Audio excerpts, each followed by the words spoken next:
हा कार्यकर्ता तुझी नौका अशी पार पडेल की तुला कळणार देखील नाही की तू कधी खासदार झाले। शेतकरी अडचणीत, जिल्हा बँक, दूध संघ, अरे भावांनो तुम्ही आमदार होते 5 वर्ष, खासदार होते, मग तुम्ही का नाही केलं? मी काय दिलं आहे सत्तेच्या माध्यमातून 2 वर्षाच्या काळात आणि 10 वर्ष त्यांच्याकडे सत्ता होती राज्यात आणि केंद्रात, त्यांनी काय दिलंय? 10 वर्ष इज इक्वल टू 2 वर्ष। जर एका रुपयाने ते माझ्यापेक्षा जास्त असले तर त्यांना जरी मतदान केलं तर माझं काही म्हणणं नाही। जेव्हा मतं मागायला येईल त्यावेळेस तुम्ही म्हटलं पाहिजे की आमच्या आमदारांनी जे सांगितलं ते केलं। इथं 2000-3000 लोक बसलेत की माझ्या गावात त्याने दमडी मारून फेकली, शब्द खोटं बोलायचं, रेटून न्यायचं, दिशाभूल करायची। अरे दादांचं खोटं बोलून तुम्ही जनतेची दिशाभूल केली, लोक हुशार झाली आहेत। तर तुम्ही किती लोकांचे पैसे घेतले? छत्रपतींचा मावळा म्हणून लोक तुमच्या समोर उभे करतो, मला जास्त बोलायला भाग पाडू नका। घराणेशाहीच्या विरुद्ध सांगितलं का नाही? मग करण पवारची घराणेशाही नाही का? त्यांचा बाबा आमदार, काका मंत्री, स्वतः नगराध्यक्ष, ती घराणेशाही चालेल? आपण अतिशय जवळून ही इलेक्शन पाहतोय। ही निवडणूक ही देशाची निवडणूक आहे आणि ही सर्वसामान्य माणसाच्या जीवनावर एक मोठा परिणाम घडणारी निवडणूक आहे। आणि आपल्या देशाचे पंतप्रधान आदरणीय मोदीजी, ज्यांना आपण पंतप्रधान पुन्हा तिसऱ्यांदा बघणार आहोत, त्या माणसाने हा देश महासत्ताकडे कसा जाईल याचं स्वप्न पाहिलंय। काही लोक विचारतात मोदीजींनी काय केलं? अरे भावांनो, त्यांना एकच सांगा, 65 वर्ष तुम्ही या देशाला लुटलं आणि कायम 2 शब्द वापरले, गरिबी हटाव आणि शेतकरी। या 2 शब्दांच्या अवतीभोवती गरिबी आणि शेतकरी हे 2 शब्द हाताशी धरले आणि राजकारण केलं। आज ना तुम्ही गरिबी हटवू शकले, ना तुम्ही शेतकरी सुखी करू शकले। सिंचनाच्या प्रकल्पाच्या संदर्भात जर गणित सांगायचं ठरलं तर साधे गणित आहे। फक्त तुम्ही नावाला प्रकल्प चालू केले, 50-50, 40 वर्ष प्रकल्प तुम्ही चालू केलेत, परंतु त्याला सुप्रमा देत देत एखाद्या ठेकेदाराचं घर भरण्यासाठी तुम्ही त्या सुप्रमा वाढवल्या। मग ते वरखडे लोंढ असेल का कुठलेही प्रकल्प तुम्ही बघा, परंतु या सरकारने ठरवलं की नवीन प्रकल्प दिला नाही चालेल, पण हे प्रकल्प पूर्णत्वास नेलं पाहिजे। केंद्राच्या योजनेत टाकले। मागच्या कार्यकाळात वरखडे लोंढ्याचं गिरीशभाऊ मंत्री असताना 89 खासदार होते, त्यावेळेस तो आपण प्रकल्प पाहिला आणि तो प्रकल्प त्यावेळेस एक रकमी त्याला 500 कोटी रुपये मिळाले। आज वरखेड्यावरून पुन्हा पीडीएनचा एक 500 कोटीचा प्रकल्प आपण मंजूर केला। भावांनो तुम्ही बघा, मागच्या कार्यकाळामधले जे प्रकल्प होते ते असेच रखडलेले असायचे। आता कामं पटक्यात चालू होतात आणि पटक्यात संपताना दिसतात। पहिले खड्ड्यात रस्ते की रस्त्यात खड्डे असायचे असं कळायचं नाही। मी आमदार झालो, लोकांना शंका होती, बरेच लोक आता मला सांगतात, काकासाहेब 1-2 वेळेस मला बोलले, खरं तर हा भारतीय जनता पार्टी हा कार्यकर्त्यांचा पक्ष आहे। हा सर्वसामान्य कार्यकर्त्याने आईप्रमाणे या पक्षावर प्रेम केलं, म्हणून माझ्यासारखे कार्यकर्ते आज आमदार म्हणून फिरताय। हे तुमच्या माझ्यासारख्या सगळ्या लोकांनी हा पक्ष सांभाळला म्हणून ही वस्तुस्थिती आहे। आणि ज्यावेळेस मी आमदार झालो त्यावेळेस बरेच संभ्रम निर्माण करण्यात आले, काही आपल्यातलेही होते, मी कधी त्या विषयावर बोललो नाही। मी माझं वाक्य त्यावेळेस तुम्हाला सांगतो, प्रत्येक गोष्टीला कामातून उत्तर द्यायचं ठरवलंय। असले फालतू प्रश्न सांगून लोकांना दिशाभूल करायची। आपण राजकारण जर बोलायचं म्हटलं, माझा एक साधा सवाल आहे, आता काही लोक शेतकरी या विषयावर बोलायला लागले। शेतकरी अडचणीत, जिल्हा बँक, दूध संघ, अरे भावांनो तुम्ही आमदार होते 5 वर्ष, खासदार होते, मग तुम्ही का नाही केलं? हा माझा साधा सवाल त्यांना आहे। तुम्हाला आता शेतकरी दिसतोय, 2014ला तेच सूचना केल्यात, तर राजू देशमुखांच्या विरोधात काय काय बोलले, त्यांचा बाप काढला, त्यांचे 3 पिढ्या काढल्यात, पुन्हा आता अरे माझा बाप काढला तुम्ही, गिरीश महाजनांचा बाप काढला। अरे होय, माझा बाप एक साधा वारकरी आहे, मला बोलायला लावू नका। तुम्ही सहकार वाचवायची भूमिका घेताय। बेलगंगा सहकारी साखर कारखान्यामध्ये तुमच्या वडिलांनी काय केलं हे पूर्ण तालुक्याने पाहिलं, त्यांना जेलवारी करावी लागली। माझ्या बापाने कधी असं कोणाचे पैसे खायची भूमिका केली नाही। मला तुमच्या वडिलांवर बोलायचं नाही।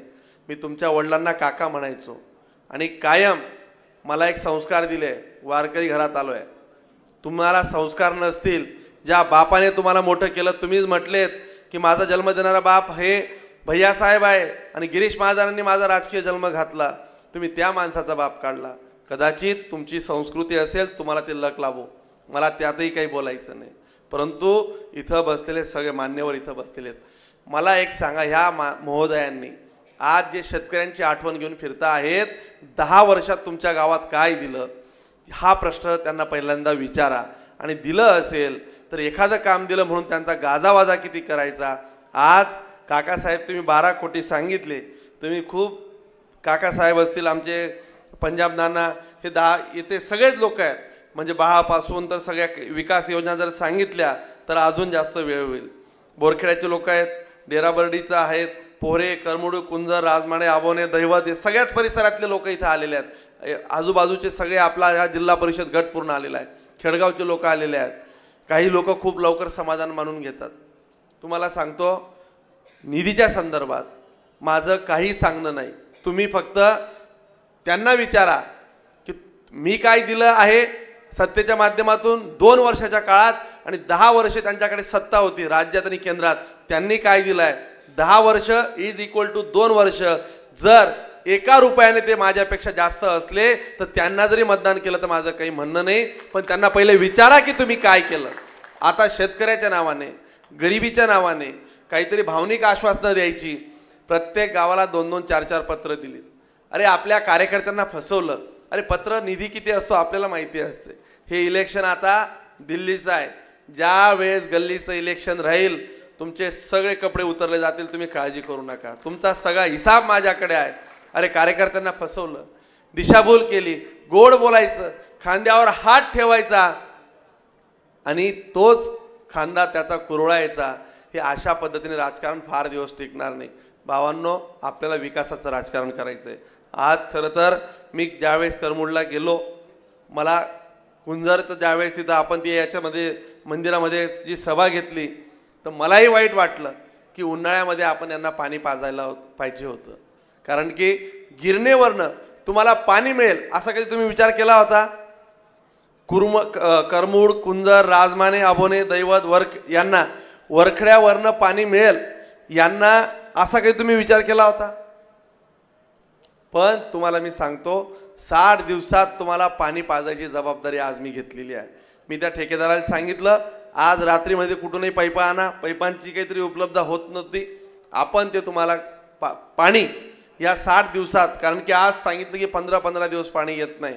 खरं तर हे मोदी साहेबांमुळे शक्य झाले. 20-20, 22-22 कोटीच्या योजना अगोदर जिल्हा परिषद कधीही करू शकत नव्हती. हर घर जल हे मिशन ज्या पंतप्रधानांनी घेतलं, त्या पंतप्रधानांच्या संकल्पामुळे सर्वसामान्य भगिनीचा डोकावरचा हंडा उतरू शकतो. याचं उदाहरण म्हणजे मोदीजी आहेत. आज आपण पाहिलं असेल, शेतकऱ्यांच्या संदर्भातली भूमिका असेल, PM किसानमध्ये राज्य आणि केंद्र मिळून अगदी त्यांना पेन्शन चालू केलं. आज तुम्ही बघत असता की बचत गटांना तुम्ही घरी विचारा, आज प्रत्येक बचत गटातल्या महिलांना एका बचत गटाला 15,000 असे जवळपास 8 लाख कोटी देशभरात आपल्या मोदीजींनी वाटले. हे पंतप्रधान म्हणजे सर्वसामान्य माणसाची परिस्थिती जाणणारा पंतप्रधान आहे. परंतु आता काही लोक 65 वर्ष काही केलं नाही, ते म्हणतात की आता आपल्याला जबाब विचारताय. तुम्ही रेल्वेचं इन्फ्रास्ट्रक्चर बघा, रस्ते बदलताना बघा, तुमच्या परिसरातले गावागणातले बोरखेडे बाळ रस्त्यावरचा 12 कोटीचा ब्रिज असेल, डेराबर्डी तर बोरखेडे बाळ रस्ता हा 12 कोटीचा असेल, पोरे गावातील वळण रस्ता व 2 गावांमध्ये पूल 6 कोटी रुपये, पाणीपुरवठा योजना 25 कोटी रुपये, जामदा ते दसके बर्डीचा रस्ता, कितीतरी रस्ते असे मी मंजूर केले. 70% रस्ते पूर्ण केले, राहिले 30% रस्ते तुम्हाला मी आमदार जोपर्यंत आहे याच टर्ममध्ये तुम्हाला पूर्ण करेल. जेव्हा मतं मागायला येईल त्यावेळेस तुम्ही म्हटलं पाहिजे की आमच्या आमदाराने जे सांगितलं ते केलं. माझ्याकडे कुठल्याही गावातले प्रमुख लोक आले असतील, त्यांनी काही मागणी केली असेल आणि ते काम झालं नसेल, असं कधीही होत नाही. मी एकदा शब्द दिला तर तो कायम शब्द पूर्ण करतो, हे तुम्ही कायम लक्षात ठेवलं पाहिजे. चाटा मारणं हे मला जमलं नाही. एखादी गोष्ट होत नसेल तर मी नाही सांगतो, तात्पुरता एखाद्याला वाईट वाटतं, पण जास्त दीर्घकाळ त्याला कळतं. आता लोकांना कळायला लागलंय. मागच्या कार्यकाळातले फक्त एक दिवस कधीतरी चव्हाट्यावर बसा, आपल्याला परिसरात काय काय शब्द दिले होते, इलेक्शन आले की शब्द, पंचायत समिती आली की शब्द, जिल्हा परिषद आली की शब्द, मार्केट आले की शब्द, आमदारकी आली की शब्द, खासदारकी आली की शब्द, हे शब्द जादूंचं पेटारं उघडून ठेवलं. ते पेटारातलं काही दुकान लागलं नाही आणि आता पुन्हा म्हणता की शेतकऱ्यांचे हाल होत आहेत. तुम्हाला आमदार आम्ही कशासाठी केलं? तुम्ही म्हटलं की बेलगंगा चालू करायचं आहे. आम्हाला वाटलं हो, बेलगंगा आपली आई आहे, आपली आई आपल्याला वाचवायची आहे. भावांनो, तुम्हाला एक उदाहरण सांगतो. बेलगंगा सहकारी साखर कारखाना हा भाडे तत्वावर चालवावा याच्यासाठी मांदुर्णे तर गुढे, बरोबर आहे? तुम्हाला साक्षीदार आहेत. तुम्ही काय सांगितलं की बेलगंगा आपण पायी काढू, बेलगंगा आमचा हक्काचा नाही, कुणाचा बापाचा. त्यावेळेस त्या प्रदीप दादांचा बाप काढला, त्या राजू दादाचा बाप काढला की बाबा हे नालायक आहेत, हे नाकर्ते आहेत, यांनी हा बेलगंगा डुबवला आणि आता माझ्यावर विश्वास ठेवा, मी बेलगंगा चालू करतो. आपण बी साधे भोळे विश्वास ठेवला. पठ्ठ्याने काय केलं? राजकारण केलं, गर्दी जमवली, लोकांना विश्वास आला, अरे हा मसीहा आला, हा आपल्याला न्याय देईल, आपलं काहीतरी जीवनामध्ये बदल घडेल. गणितं मांडली, इतके पैसे, इतका टन गुणिला इतके पैसे झाले तर आपले दर वर्षाला 100-125 कोटीचं नुकसान होतं आहे. 5 कोटीमध्ये 500 कोटी तालुक्याचं नुकसान होतं आहे. माझ्या शेतकरी मायबापासाठी मला काम करायचं आहे. आपल्यालाही वाटलं, आम्हीही त्याच्यासोबत होतो की अरे हा गरिबांचा मसीहा दिसतोय, शेतकऱ्यांना काहीतरी फायदा होईल. त्या बेलगंगेची गुड्याला सांगता केली. आणि भावांनो, त्या बेलगंगेचं काय झालं कधीतरी त्यांना विचारा की त्या बेलगंगेचं काय केलं. इथला कारखाना म्हटलं की मला भाड्यावर चालवायचा आहे. कासोदा एरंडोलचा कारखाना, पठ्ठ्याने टेंडर भरलं. म्हणजे इथली आई ही माझी आई, ही ही आपण विकू द्यायची नाही आणि शेजाऱ्याची आई विकत घ्यायला जायची. असं कसं चालेल? ती बी त्यांची आईच होती ना, तिथल्या स्थानिक लोकांची. ती विकत घेतलेली तुम्हाला चालेल? यांनी स्वतः तिथं उमंग शुगर्स नावाने टेंडर भरलं. भावांनो, हा माणूस गारुडी आहे. हा दादांत खोटं बोलतो, गोड बोलतो, वेळ काढतो, शब्द देतो, वचन देतो, कुठलंच वचन पाळत नाही. माझा त्या माणसाला खुला सवाल आहे, तुम्ही दिलेले शब्द फक्त आठवा. गणित नगरी करेल, शून्यातच ठेवा. इंटरनॅशनल गणित नगरी, लोकांना वाटलं आता काय होईल आणि काय नाही. इंटरनॅशनल गणित नगरी, मोठमोठ्या घोषणा, मोठमोठे आवाज, मोठमोठे बॅनर, मोठमोठे बोर्ड. कुठे झाली गणित नगरी? जाऊन बघा पाटणा देवीला काय परिस्थिती आहे. अरे साधा पूल तुमच्याकडनं झाला नाही तर इंटरनॅशनल गणित नगरी कुठे होईल? यावेळेस मला तो पूल करून द्यावा लागला. जनतेच्या दिशा, त्या मातेला ती पाटणा देवी आई पण म्हणत असेल, शाबास रे माझ्या बंद्या, तूच मला भेटला, इथं भेटला, आता वरती तरी भेटू नको. अरे त्या देवीच्या नावाने राजकारण केलं. पाटणा देवी, गणित नगरी, कितीतरी मुद्दे तुम्ही असे घेतले. मी आता बोगदा करेल, मी आता असा रस्ता करेल, शेतकऱ्यांना असं करेल, शेतकऱ्यांना तसं करेल. एका वाढदिवसाला तर भाषणच केलं. आता मी तुम्हाला सांगणार नव्हतो म्हटले, माझ्याकडे सगळे व्हिडिओ आहेत.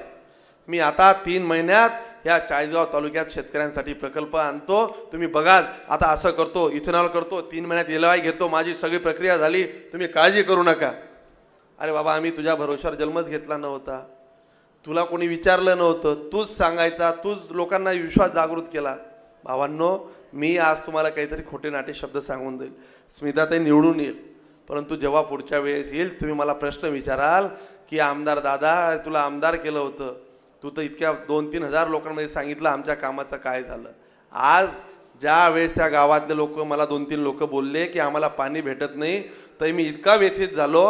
मी आज रात्री त्याला पैपे टाकायला लावले आणि त्याला सांगितलं, तुम्हाला सांगताना 60 दिवस सांगतोय, त्याच्यापेक्षा कमी दिवसात तुम्हाला गिरणेचं पाणी पाजायचं ठरवलं. असे प्रश्न सुटत नसतात.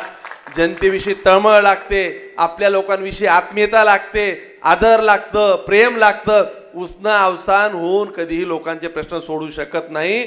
10 वर्ष तुम्हाला शेतकरी दिसला नाही, 10 वर्ष तुम्हाला तरुण दिसला नाही. तुम्हाला काय दिसलं? म्हणे इंडस्ट्री लावायची. काय इंडस्ट्री लावली पठ्ठ्याने माहिती आहे तुम्हाला? कत्तल कारखाना 22 एकरमध्ये, गाई कापायचे, म्हशी कापायचे.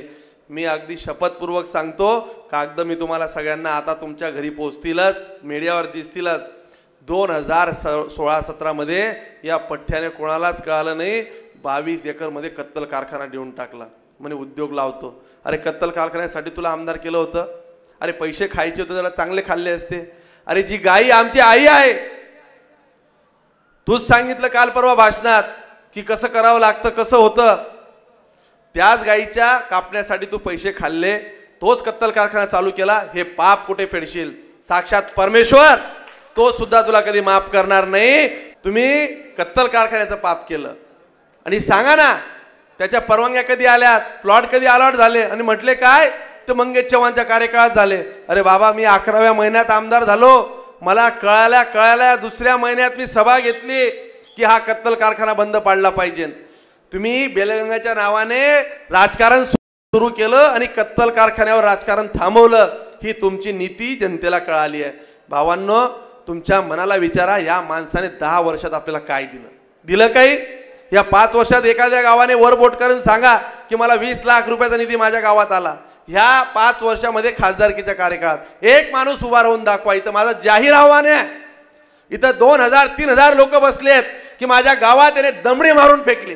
शब्द खोटं बोलायचं, रेटून न्यायचं, दिशाभूल करायची. अरे दादांचं खोटं बोलून तुम्ही जनतेची दिशाभूल केली. लोक हुशार झाली आहेत.